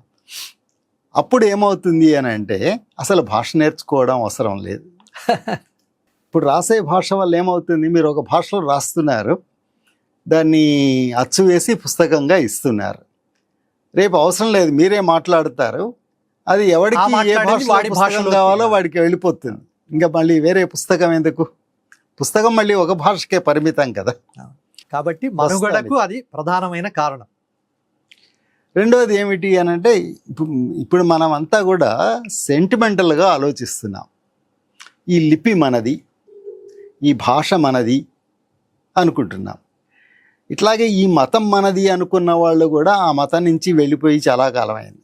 ప్రపంచం అంతటా ఏ మతాలు ఎప్పుడు ఎట్లా వ్యాపించాయో తెలియదు, ఎక్కడెక్కడో. ఇప్పుడు వాళ్ళు ఎవరు మేము గతంలో ఫలానా వాళ్ళం కదా అని అనుకోవడం లేదు. అట్లాగే రేపు తెలుగే లేదు అనుకోండి, ఉదాహరణకి ఎవరు తెలుగు గురించి మేము తెలుగు వాళ్ళము అని ఎవరు చెప్పుకోరు. అప్పుడు ఏది ఉంటే అదే అవుతుంది. అంటే ఇది అసలే భయపడుతుంటే మీరు మరీ భయపెడుతున్నారు సార్. అయితే మీరు అనేది విశ్వజనీనమైన భాష ఒకటి వచ్చింది సార్, కాకపోతే అది వ్యంగ్యంగా అనుకోండి, ఇమోజీ అని. ఇప్పుడు అసలు లిపి భాష అవసరం లేకుండా గుర్తులతోనే అది కొత్త తరం అంతా కమ్యూనికేట్ చేస్తుంది. ఇది ఎప్పుడు ఉంది, ఇది ఇవాళ మనకి టెక్నాలజీతో వచ్చింది. కానీ పూర్వకాలంలో గోడల మీద రాసిందంతా అదే కదా. సో మనిషి మళ్ళీ అదే వెళుతున్నాడు గుహంలోకి. ఇది ఎప్పుడో 5000 సంవత్సరాల కిందటే జరిగిపోయింది. అసలు లిపే దాని నుంచి పుట్టింది కదా, లేకపోతే మనకి లిపి ఎక్కడ ఉంది? సంకేతాలని దాని నుంచే వచ్చాయి, లిపి సంకేతాలని. కాబట్టి అది మనకి ఎక్కువ కాలం ఒకటి అవలంబించడం వల్ల, ఇప్పుడు పంచ కట్టుకోవడం అన్నది మన కల్చర్ కదా, మన సంస్కృతి అని చెప్తున్నాం కదా. తెలుగువాడు ఎలా ఉంటాడు, నారాయణ నారాయణ రెడ్డి గారు చెప్పారు కదా. అద్భుతమైన పద్యం. పంచకట్టు. ఆ, ఇప్పుడు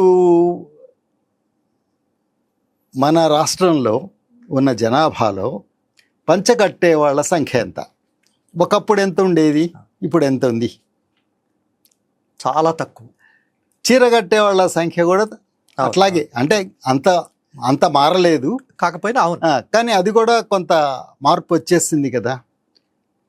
భాష కూడా అంతే, అంటే మనది అనుకుంటున్నాం ఎమోషనల్ గా మనం కనెక్ట్ అవుతాం. కానీ ఆచరణలో ఇవాళ మీరు ఏ హోటల్కి పోయినా బిర్యానీ దొరుకుతుంది. ఇది తెలుగు వాళ్ళదా? తెలుగు వాళ్ళ ప్రధాన ఆహారపు అలవాట్లే మనం ప్రమాణంగా తీసుకుంటే మన హోటళ్ళని తీసేయాల్సిందే, ఏ రంగంలో అయినా అంతే. ఇప్పుడు ఇది మనం ప్రపంచమే ఒక కుటీరం అని అన్నాం కదా, ఎప్పుడో చిన్న గ్రామం అయిపోయింది. అట్లా ఎక్కడి నుంచి ఎక్కడికైనా వచ్చే అవకాశాలు ఉన్నాయి. అసలు ఉదాహరణకి మాండలికాలు ఎట్లా ఏర్పడుతున్నాయి? మాండలికాలు ఏర్పడడానికి కారణం ఏమిటంటే వ్యవహార దూరం. అంటే ఇద్దరు వ్యక్తుల మధ్య సంపర్కం లేకపోతే ఆ ఇద్దరు వ్యక్తుల భాష మారుతుంది. అంటే నీది నీలాగా నాది నాలాగా మారుతుంది. ఇద్దరం మనం కలుసుకున్నప్పుడు ఇద్దరి మధ్య తేడా ఉంటుంది. కాబట్టి మీరు ఒక మాండలికం మాట్లాడుతున్నారు, నేను ఒక మాండలికం మాట్లాడుతున్నాను. ఈ తేడా భౌగోళిక సరిహద్దు వల్ల ఏర్పడవచ్చు, లేకపోతే మీ వృత్తి వేరు నా వృత్తి వేరు కావచ్చు, లేకపోతే ఒకళ్ళు స్త్రీ కావచ్చు, ఒకళ్ళు పురుషుడు కావచ్చు, ఒకళ్ళు చిన్నపిల్లవాడు కావచ్చు, ఒకళ్ళు వృద్ధుడు కావచ్చు. ఈ అన్ని కారణాల వల్ల మన వృత్తులు ప్రధానంగా మన పదజాలాన్ని నిర్ణయిస్తాయి. ఇప్పుడు ఫలానా వృత్తి ఏదో, ఇప్పుడు చేనేత వృత్తి అనుకోండి, చేనేత వృత్తిలో ఆ మగ్గము, లేకపోతే ఆ పడుగు, పేక, లేకపోతే ఆసు, ఈ పదాలన్నీ వాడతారు కదా. తక్కిన ప్రపంచానికి ఎన్ని తెలుస్తాయి? ఇప్పుడు మనం భాషలో పండితుడు అంటే ఎవరు అంటే ఎక్కువ పదజాలం తెలిసిన వాడు అని కదా. ఏ పదజాలం తెలుస్తుంది పండితుడికి? ఆయన మాట్లాడితే నేను డిక్షనరీ వెతకాలి, అప్పుడు నాకు కష్టం కదా. అది సాహిత్యం విషయంలో పండితుడైతే వాడికి సాహిత్య భాషలో పాండిత్యం ఉంటుంది. అంత మాత్రాన ఇక్కడ రసాయన శాస్త్రంలో పదం చెప్పమంటే చెప్పలేడు కదా. నాకు ఇప్పుడు ఆ సమస్య వస్తోంది సార్. నేను ఏదన్నా పలుకు పద్యమో పలుకుబడి ఇట్లాంటివి మన భాషకు సంబంధించి కదా ఇవి, అక్కడ మనం వీలైనంత వరకు ఇంగ్లీష్ పదాలు వాడకుండా తెలుగులో చెబుదామని ప్రయత్నం చేస్తాను. చేస్తే ఏమో కొత్త తరం వాళ్ళు డిస్కనెక్ట్ అవుతున్నారు. అదేమిటండి ఏదో దూరదర్శన్లో మాట్లాడినట్టుంది, లేదా 100 ఏళ్ల కిందట తెలుగు పాఠం చెబుతున్నట్టుంది అని కొందరు అంటారు. కాదు, కొత్త తరం పిల్లలు వినాలి కదా, పద్యము ఆ సామెతో అది చెప్పేసి దానికి చెప్పే వ్యాఖ్యానంలో కాస్త ఇంగ్లీష్ పదాలు అవి పెడితే, ఏమండి మీరు ప్రోగ్రామ్ పేరేమో పలుకుబడి అని పెట్టారు, పలుకు పద్యం అని పెట్టారు, ఇన్ని ఇంగ్లీష్ మాటలు వాడుతున్నారు, మీరే ఇలా చేస్తే ఈ భాష ఏమైపోతుందని అంటారు. నేను అవి చదువుకుని వైరాగ్యమా లేక నేను రెండింటిని బ్యాలెన్స్ చేయలేకపోతున్నానా అని అనుకుంటూ అస్పష్టంగా ఉండిపోతున్నా చాలాసార్లు. నేనేం చెయ్యాలి? ఎవరి మార్గం వాళ్ళే ఎన్నుకోవాలి. మీరు పైగా గురువు, ప్రత్యక్షంగా మీరు నన్ను కాపాడాలి, రెస్క్యూకి రావాలి. ఏం జరిగిందంటే, ఇప్పుడు మనం ఒక 50 ఏళ్ళ వెనక్కి వెళ్ళామనుకోండి. వెనక్కి వెళ్తే చదువుకున్న వాళ్ళందరి భాష స్వచ్ఛంగా ఉండేది అని ఒక అభిప్రాయం ఉంది. ఉదాహరణకి ఎవరో నాబోటివాడో ఇంకోడో మాట్లాడాడు అనుకోండి, బ్రాహ్మణులాగా ఉన్నాడే అనుకుంటారు. నేను బ్రాహ్మణి కాదు. అంటే బ్రాహ్మణులు స్వచ్ఛంగా మాట్లాడతారు అని ఒక ఇంప్రెషన్ ఉంది. ఎందుకు? వాళ్ళు చదువుకున్నారు కాబట్టి కదా. వాళ్ళు సంస్కృతం వాళ్ళకు వస్తే సంస్కృత పదాలు ఉచ్చరించడం బాగా ఉచ్చరించగలరు కాబట్టి భాష స్వచ్ఛంగా మాట్లాడతారు అని ఒక పేరు. క్రమక్రమంగా అందరూ చదువుకోవడం మొదలుపెట్టారు కదా. అందరూ చదువుకోవడం మొదలుపెట్టిన తర్వాత అందరూ వాచకాలు చదువుతున్నారు. వాచకాల్లో మళ్ళీ మనం ప్రమాణ భాష వాడుతున్నాం. ఆ ప్రమాణ భాష చదువుకుంటున్నారు కాబట్టి చదువుకున్న వాళ్ళ భాష, చదువుకోని వాళ్ళ భాష అని ఓ తేడా. కాబట్టి మీరు దూరదర్శన్లో మొట్టమొదటి దూరదర్శన్లో కానీ లేకపోతే రేడియోలో చూడండి, రేడియో ప్రసంగాలలో ఒక పదం ఒక ఉచ్చారణ కొంచెం తేడా వచ్చినా కానీ వెంటనే అక్కడ కట్ చేసి మళ్ళీ చదవండి అంటారు. అంటే ఒక ప్రామాణిక భాషకి వాళ్ళకు ఒక భాషా శైలి ఉంది. పత్రికలకు కూడా అట్లాగే ఉంది అవును ఆ రోజున. ఇవాళ చదువుకున్న వాడికి చదువుకోని వాడికి తేడా లేదు, అంటే భాషా ప్రయోగంలో. దానికి 2 కారణాలు ఉండొచ్చు. ఒకటి, మాట్లాడడమే తప్ప తెలుగులో పుస్తకాలు చదవడం అనే అలవాటు లేకపోవడం వల్ల, అంటే మనం మీడియం కూడా మారిపోయింది. మనం అన్ని సబ్జెక్ట్స్ తెలుగులో చదవడం లేదు, అన్ని ఇంగ్లీష్లో చదువుకుంటున్నాం, ఒక తెలుగు భాష ఒకటే చదువుకుంటున్నాం. తర్వాత అందులో ఎన్ని మార్కులు వస్తే ఏమిటి, అది చదివితే ఏమిటి, అది వస్తే ఏమిటి, దీనికి ఒక లెక్చరర్ కావాలా, దీనికి ఒక టీచర్ కావాలా అనే ఆలోచన కూడా మన చుట్టూ తిరుగుతూ ఉంది ఇప్పుడు. కాబట్టి ఎక్కడా కూడా ఈ ప్రామాణిక భాషకు దగ్గరగా మాట్లాడే పద్ధతి పోతుంది. దేంట్లోకి వస్తున్నాడంటే మళ్ళీ వాడుక భాషలోకి వస్తున్నాడు. అంటే రోజు ఇంట్లో మాట్లాడుకునే భాష, ఇంట్లో మాట్లాడే భాష, వీధిలో మాట్లాడే భాష. పూర్వకాలంలో చదువుకున్న వాళ్ళు కూడా కొంతమంది అట్లాగే మాట్లాడేవాళ్ళు, కానీ ఎక్కువ మంది నోటికొచ్చినట్లు మాట్లాడేవాళ్ళు. ఇవాళ మళ్ళీ మనం అదే దశకి వస్తున్నాం. అంటే కారణం ఏమిటి అంటే మనం ఆ ప్రమాణ భాష మీద పట్టుదల లేకపోవడం, లేకపోతే అసలు అది మంచిది అనే ఒక అభిప్రాయం లేకపోవడం. ఎవరైనా ఇప్పుడు ఇట్లా మాట్లాడితే ఇట్లా కాదు, ఇది మంచి పద్ధతి కాదు, మర్యాద కాదు, నలుగురిలో ఇట్లా మాట్లాడకూడదు అని ఎవరైనా చెప్పేవాళ్ళు ఉంటే మనం మన పద్ధతి మార్చుకుంటే మారుతుంది. కానీ అట్లా చెప్పేవాళ్ళు లేరు, వినేవాళ్ళు లేరు, విని నేర్చుకునేవాళ్ళు లేరు ఇప్పుడున్న ఈ వ్యవస్థలో. కాబట్టి ఇప్పుడు ఎంత చదువుకున్నా, వాడు పిహెచ్డి చేసినా కానీ మాట్లాడే పద్ధతి మాత్రం ఆ చదువుకొని వాళ్ళు పూర్వకాలంలో ఏ విధంగా మాట్లాడారో అట్లాగే మాట్లాడుతున్నారు. అదే మంచి భాష అనుకునే దశలో ఇప్పుడున్నాం. మన టీవీ యాంకర్లు కానీ, సీరియల్స్ కానీ, సీరియల్స్లో మాట్లాడే భాష చూడండి, సినిమాల్లో మాట్లాడే భాష చూడండి. అది ఎంత అంటే నాలాంటి వాడికి, లేకపోతే కొంచెం పాతకాలపు ఆలోచనలు ఉన్న వాళ్ళకి అసభ్యంగా, అశ్లీలంగా, భాషాపరంగా కూడా భయంకరంగా, వినడానికి వీల్లేనట్లుగా ఉంటాయో అవే పాపులర్. సభా మర్యాద, పార్లమెంటరీ పదాలు, అన్పార్లమెంటరీ పదాలని ఒక విభజన, ఆ భేదం కూడా పోయిందిగా. ఇప్పుడు అసెంబ్లీలో, పార్లమెంట్లో కూడా వాళ్ళు మాట్లాడే భాష మారిపోయింది. ఇప్పుడు అన్పార్లమెంటరీ ఏమీ లేదు, అంతా పార్లమెంటరీ.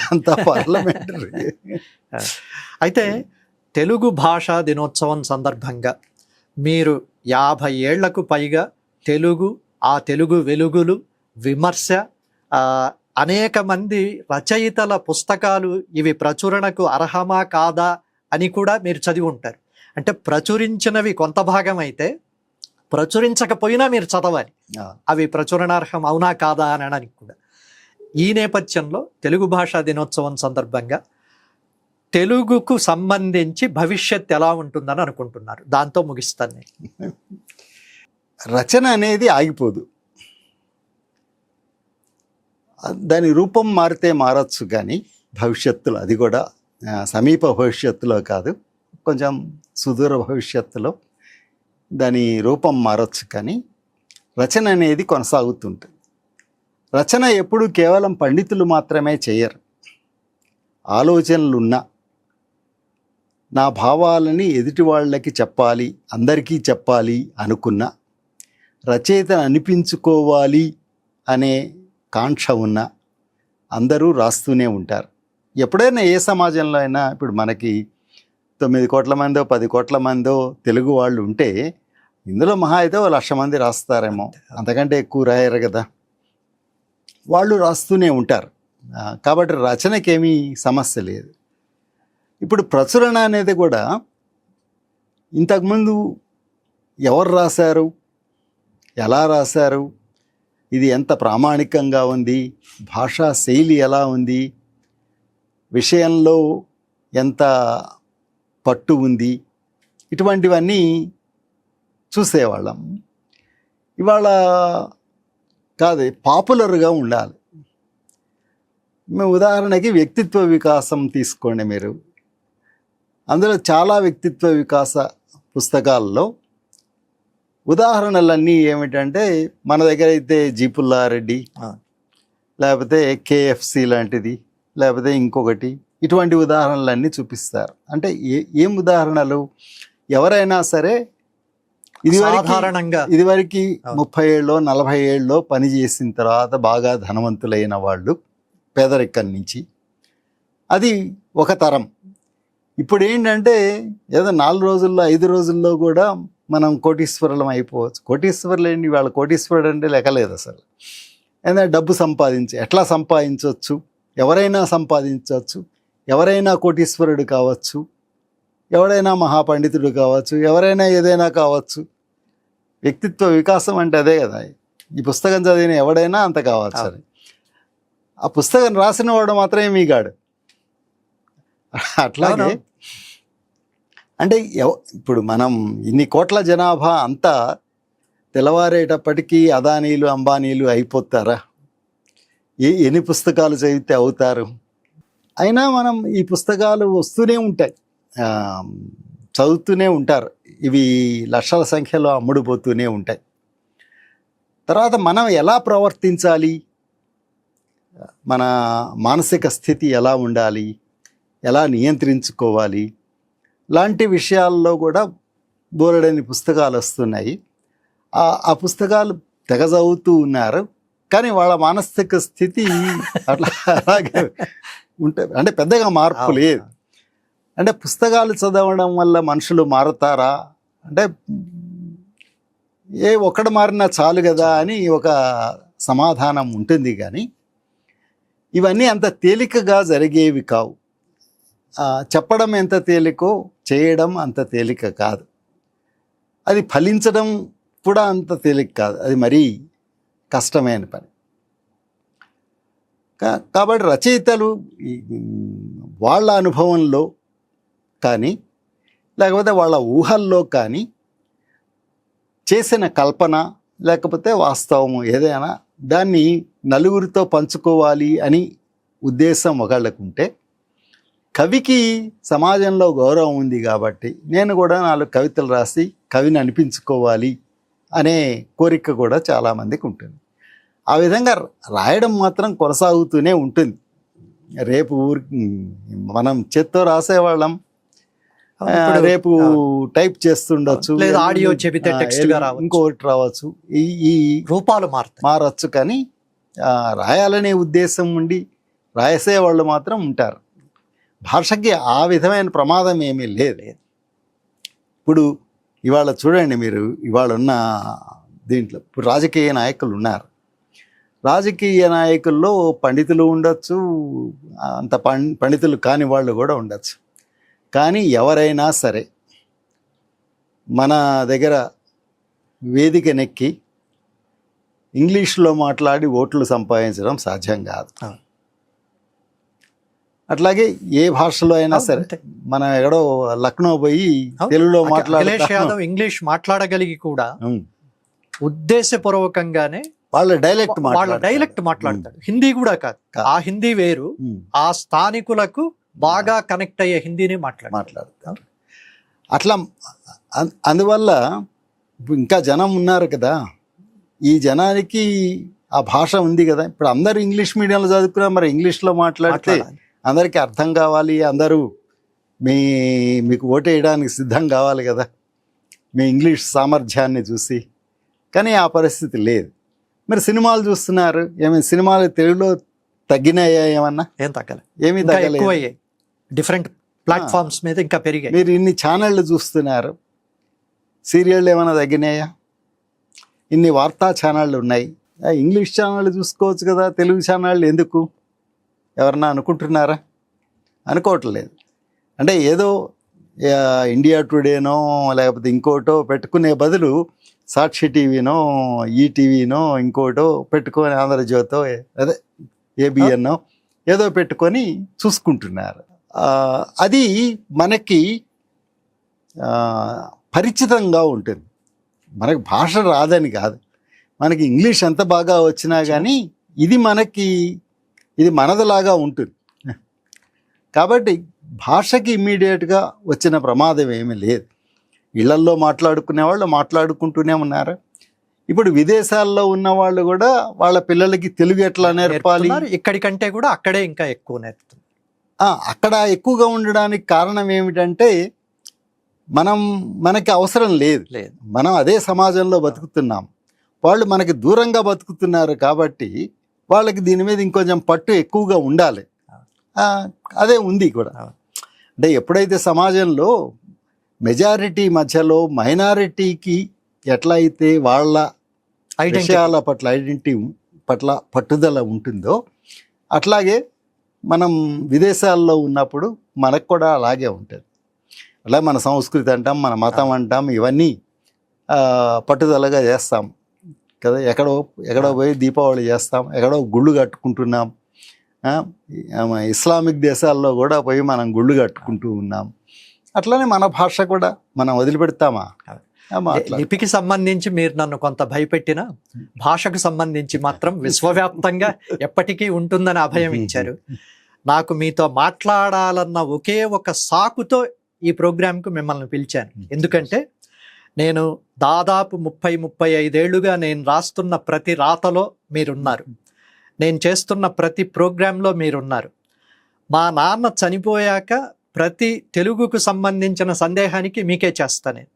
మీరు అలా ఎన్ని వందల వేల మందికి మిగతా శిష్యులకు చెబుతున్నారో నాకు తెలియదు, కానీ నా వరకు ఏ పుస్తకం చదవకుండా, ఏ పుస్తకం కనీసం తెరవకుండా నాకు కావలసిన మొత్తం ఇన్పుట్స్ మీరు ఈ రోజుకు ఇస్తున్నారు.